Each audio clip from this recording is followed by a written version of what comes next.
وعلیکم ورحمۃ اللہ وبرکاتہ۔ محترم سامعین و ناظرین حضرات، ایک مسئلے کی وضاحت کرنے کے لیے آپ کی خدمت میں حاضری ہوئی ہے۔ مسئلہ یہ ہے کہ کچھ جگہوں پر دیکھا گیا ہے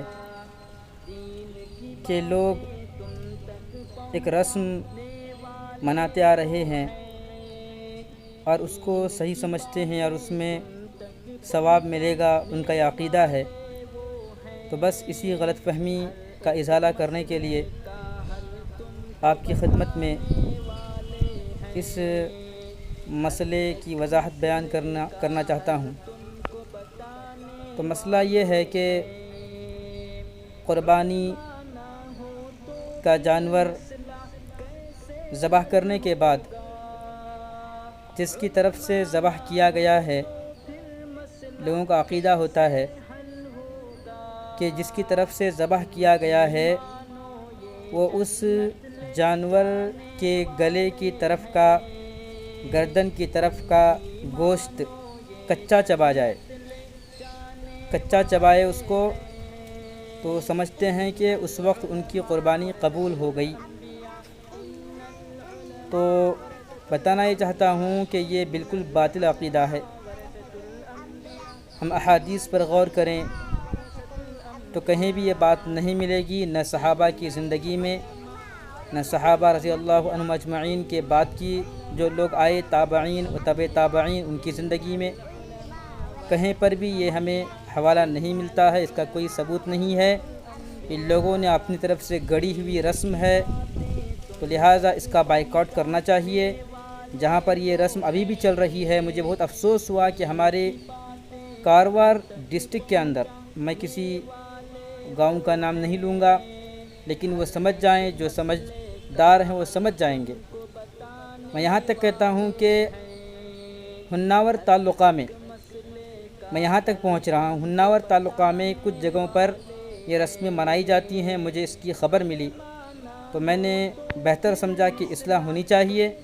اب جو سمجھنا چاہتے ہیں وہ سمجھ جائیں، اور جو ضد پر ہیں تو وہ نافرمان اور سرکش اللہ کے یہاں پر قرار پائیں گے۔ تو میرا کام بتانا ہے، کیونکہ اللہ کے نبی صلی اللہ علیہ وسلم نے یہ بتایا ہے کہ جب تم کسی غلط کام کو کرتے ہوئے دیکھو اور تمہارے پاس طاقت ہے تو اس کو اپنے ہاتھ سے یا پھر اپنی زبان سے، اور پھر جو ہے آخری درجہ یہی ہے کہ اس کام کو برا سمجھے کہ جو کام کیا جا رہا ہے یہ ایمان کا سب سے کمزور ترین درجہ ہے۔ لہٰذا ہماری ذمہ داری ہوتی ہے علماء دین کی کہ جب غلط کچھ ہو رہا ہے تو ان کو روکیں اور لوگوں کو بتائیں کہ کیا صحیح ہے کیا غلط ہے۔ تو میں نے بتا دیا کہ یہ رسم بالکل غلط رسم ہے، ایسا کچھ بھی نہیں ہے۔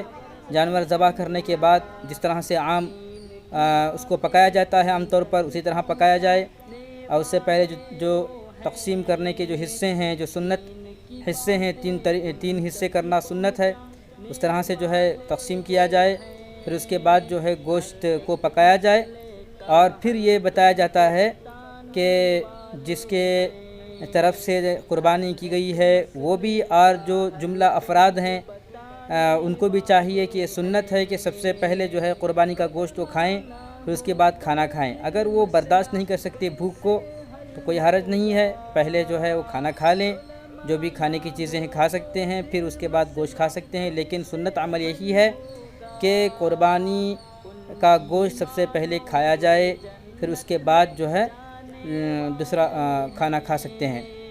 اور بعض جگہ پر یہ سمجھا جاتا ہے کہ جس کی طرف سے قربانی کی گئی وہی شخص قربانی کا گوشت سب سے پہلے کھائے، پھر اس کے بعد کھانا کھائے۔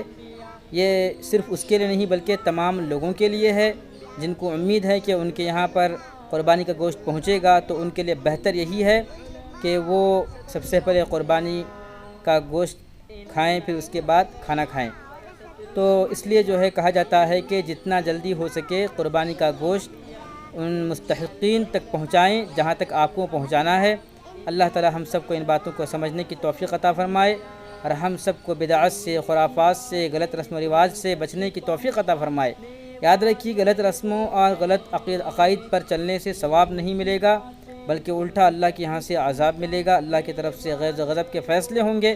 اس لیے ہم سب کو چاہیے کہ ہم پرانے رسم و رواجوں پر نہ چلیں، بلکہ ہمارے سامنے حقائق موجود ہیں، ہمارے سامنے احادیث موجود ہیں، ہمارے سامنے اللہ اور اللہ کے نبی کے صحابہ کے فرامین موجود ہیں، ان کا طریقہ موجود ہے۔ ہم ان کو چھوڑ کر کسی اور ڈگر پر چلیں گے تو کبھی کامیابی نہیں پائیں گے۔